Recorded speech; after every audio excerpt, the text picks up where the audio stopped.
ये तो लगे मुनियों के नाथ की तरह, गुरुवर हो मेरे गुरुवर, गुरुवर हो मेरे गुरुवर। नमोस्तु आचार्य जी, नमोस्तु नमोस्तु नमोस्तु। अंधकार से व्याकुल हो निज को नहीं मैंने पहचाना, मैं राग द्वेष में लिप्त रहा, किस हाथ रहा बस पछताना। यह दीप समर्पित है मुनिवर, मेरा तुम दूर भगा देना। तुम ज्ञान दीप की बाती से ज्ञान के समंदर में डूबते रहे, ऋषियों के स्वामी ऋषिराज की तरह। ये तो लगे मुनियों के नाथ की तरह, गुरुवर हो मेरे गुरुवर, गुरुवर हो मेरे गुरुवर। नमोस्तु आचार्य जी, नमोस्तु नमोस्तु नमोस्तु। अंधकार से व्याकुल हो निज को नहीं मैंने पहचाना, मैं राग द्वेष में लिप्त रहा, किस हाथ रहा बस पछताना। यह दीप समर्पित है मुनिवर, मेरा तुम दूर भगा देना। तुम ज्ञान दीप की बाती से मम अंतर दीप जला देना। ओम रूम परम पूज्य संत शून्याचार्य भगवान विद्यासागर जी महामुनींद्राय मोंधकार विनाशनाय दीपम निरूपामिति स्वाहा। इन्हें अशुभ कर्म ने घेरा है, मैंने अब तक ये माना था, बस पाप कर्म तज पुण्य कर्म को चाहे रहा अपनाना था।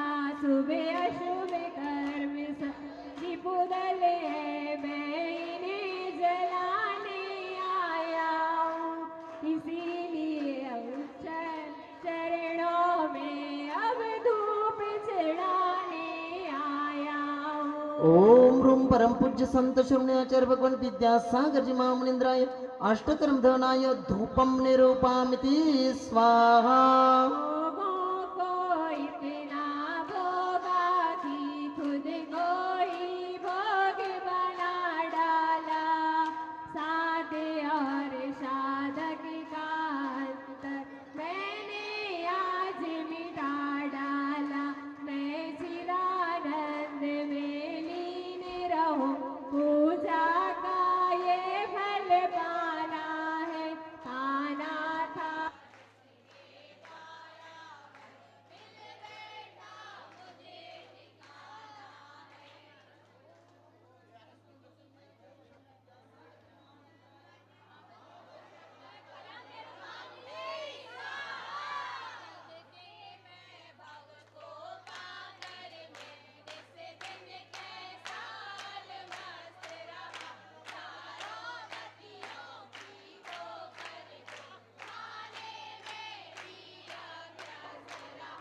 हेलो स्वतंत्र ज्ञाता दृष्टा, मेरा पर से क्या नाता है, कैसे अनर्घ पद पा जाऊं, मैं भावना भाता है।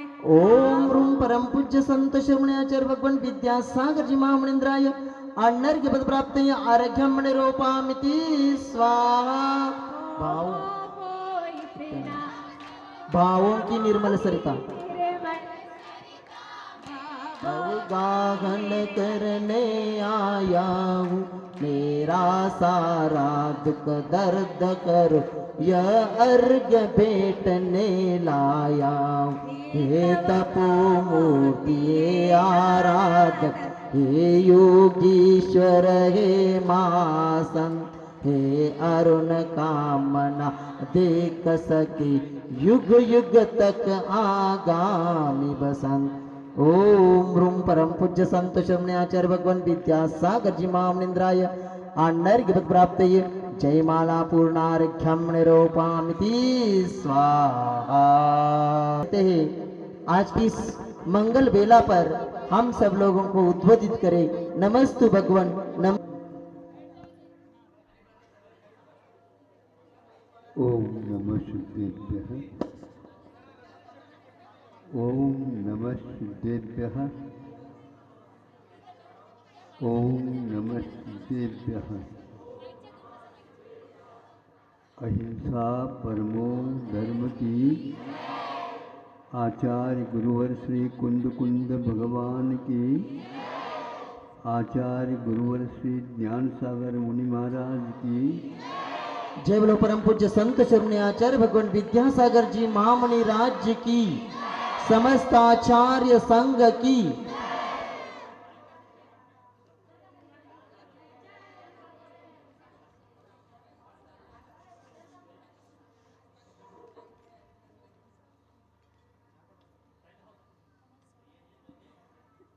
एक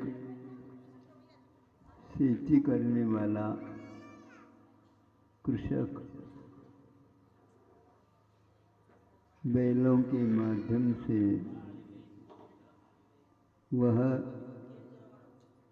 हल जोत करके जमीन को समतल करके भविष्य में उसमें बीज बोने की साधना कर रहा है।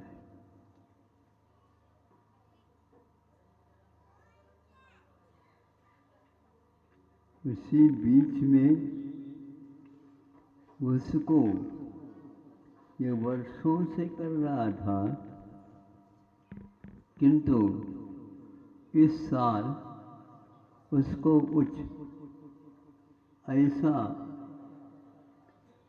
संकेत मिला कि यहाँ पर कुछ है।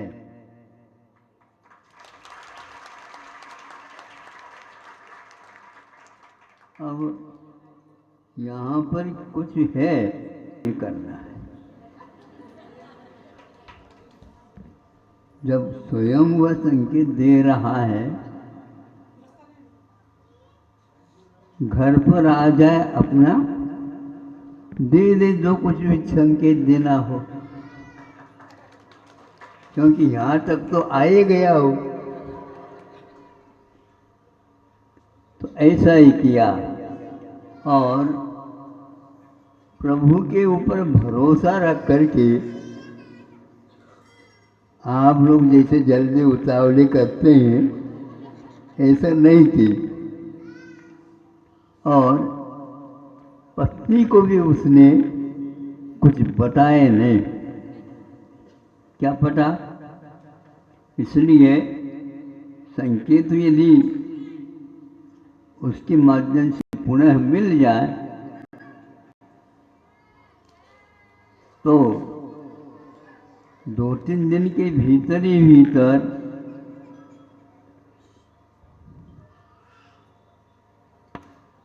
मेरे संकेत को आपने नहीं समझा।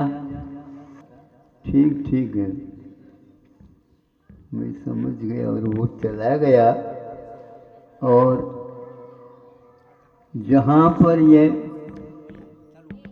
सोते थे वहाँ पर चमत्कार हो गया।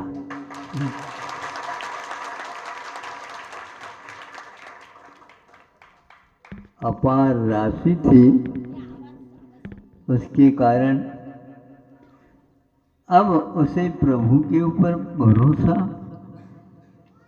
अपने कर्तव्य के प्रति समर्पण, अपनी भक्ति को भी अपनी भक्ति नहीं समझता है, ये प्रभु की भक्ति है, उससे सब कुछ होता है।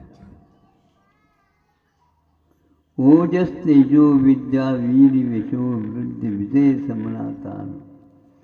ये स्वामी समर्थभद्र महाराज जी ने श्रावकों के लिए अथवा अविरत सम्यक दृष्टि के लिए, जागृति के लिए लिखी है। आप लोगों को अर्थ की आवश्यकता होती तो है, किंतु पुरुषार्थ मूलक करने के लिए कहा है। तो पुरुष मेरे आत्मा है, इसको हमेशा ध्यान में रखना चाहिए। मैं हूँ कहने से शरीर की ओर दृष्टि जाती है, किंतु मेरे लिए ये शरीर है, इसके द्वारा यथोचित हमें कर्तव्य करना है। ऐसा सोच करके पुरुषार्थ का प्रावधान रखा गया है।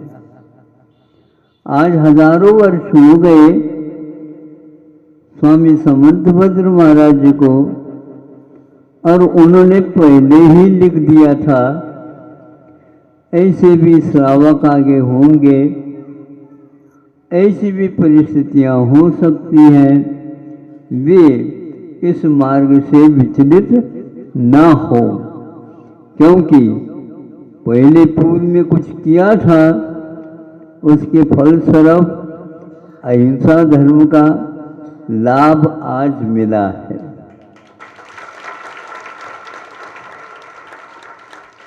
कुंद भगवान ने भी इसी प्रकार का उल्लेख किया।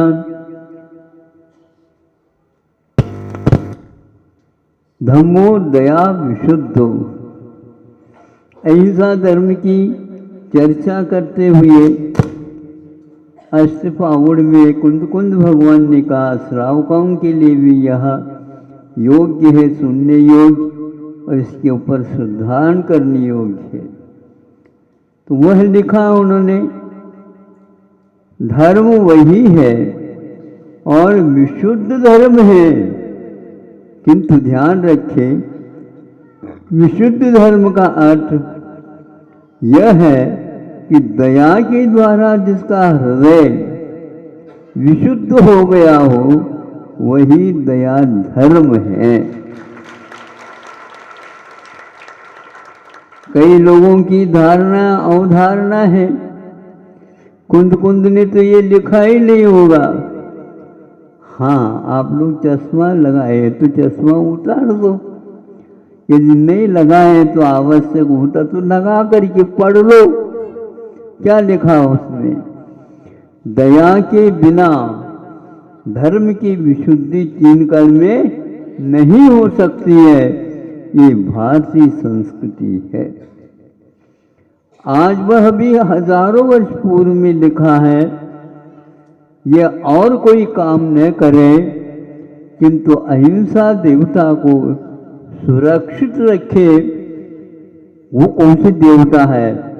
देवता तो इसलिए है, वहाँ धर्म की विवक्षा चल रही है इसलिए देवता है। अन्य देवता जितने भी हैं वे भी आप जैसे ही भगवान की मान्यता को स्वीकार करते हैं, इसलिए बीच में बोलो ने तो उसमें यह बीच में नहीं आ सकता। तो दया के द्वारा हम दया पालन नहीं करते हैं तो धर्म की पहचान हमें अभी है ही नहीं। मुनि महाराजों के लिए भी, श्रमणों के लिए भी, साधना में अग्रणी जो हो जाते हैं उनके लिए भी कहा चातुर्मास में एक स्थान में रहना। चातुर्मास में एक स्थान में रहना, एक स्थान में तो भगवान की मूर्ति रखी जाती है और हमारा तो आना जाना बना रहता है। ये श्रद्धा का विषय है। श्रवण को यदि कल्याण के भाव हुए हैं अथवा आगे उसका कल्याण होना है तो दया धर्म के बिना नहीं। क्योंकि जीवों का संरक्षण करने से ही हमें मालूम पड़ता है कि शरीर में कष्ट होता है, शरीर में कष्ट होता है अथवा विलासता का दास आत्मा बना है। इसको सोचना है। हम थोड़े से कष्ट में भी विलासता की ओर जाते हैं और पूछते हैं भैया हम वहाँ पर आ रहे हैं। कहाँ आ रहे हैं? क्षेत्र पर आ रहे हैं। वहाँ की क्या व्यवस्था है? आपकी क्या अवस्था है?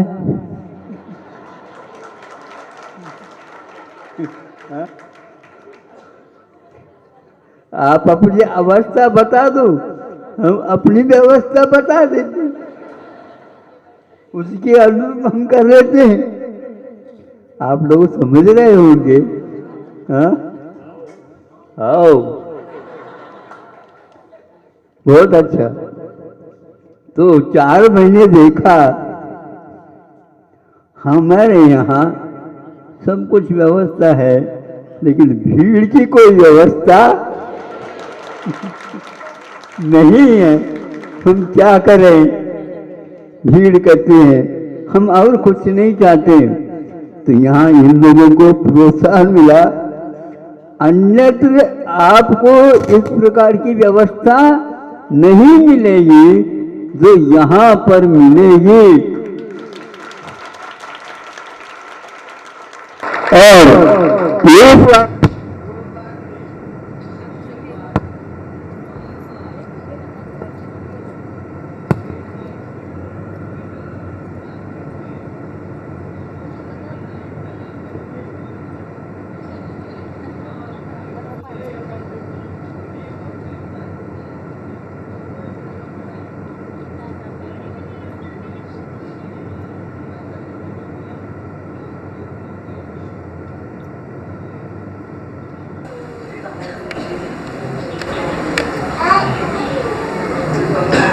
जहाँ से आए हो वहाँ अवश्य सब लोगों को कह देना।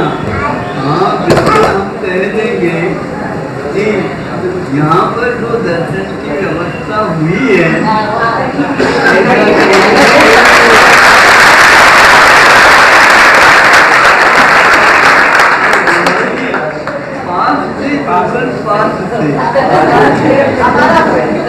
फोटो लेने वाले बहुत डिस्कस कर रहे थे वहाँ पर भी। अरे दर्शन तो कर लो ऐसा। तो हमने कहा कि सब लोगों को कह देना, हम तो बहुत पास से दर्शन करके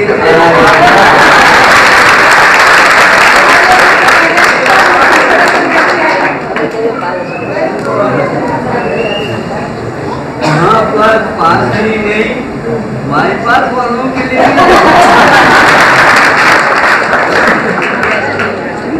क्यों दर्शन करे, वो आराम के साथ दर्शन कर रहे थे। अब जब वह राशि देखी उन्होंने, मन में भाव आया, आज तक इस धरती में मैं हंस लाता आया हूँ, आज तक नहीं मिला, आज कैसे मिल गया। उसी का उदय होता है, अपने निष्ठा की परीक्षा होती है। परीक्षा हुए बिना परिणाम नहीं निकलता है, और परिणाम के अनुरूप ही हम आगे बढ़ के लिए भी भूलते हैं भी, तो उसी के अंतर बनता चला जाता है। आप लोग जहाँ कहीं भी हैं, जिनारे बने हुए हैं, छोटे छोटे गांवों में भी अवस्था है, महिलाओं के लिए भी है, छोटे बच्चों के लिए भी है, बच्चों के लिए भी है, सब लोगों के लिए है। आराधना करते हैं, यह अहिंसा का ही परिणाम है। उस कथा से ऐसा लगता है वह वैसा ही हुआ। और जो कहा जाता है, भक्त कभी भी निराश नहीं होता।